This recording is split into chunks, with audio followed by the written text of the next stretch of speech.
Hello everyone, welcome to our channel Login 8. In this video, I will guide you on how to add label on Google Keep. So if you want to add label on Google Keep, this video is just for you. Follow the simple steps and you'll be able to do it. So first of all, launch open your Google Keep application.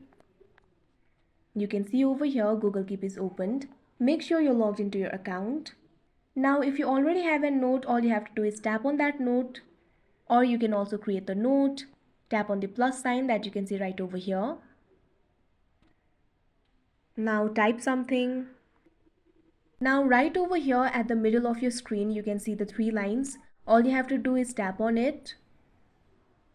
Now you can see several options over here. At second last, you can see option for labels. All you have to do is tap on it. Now all the labels that you have created will appear over here. All you have to do is select the label of your choice. Go back. Now you can see over here label has been added. So that is how you add label on Google Keep. I hope you found this video helpful. Thank you for watching. Make sure to like, share and subscribe to our channel.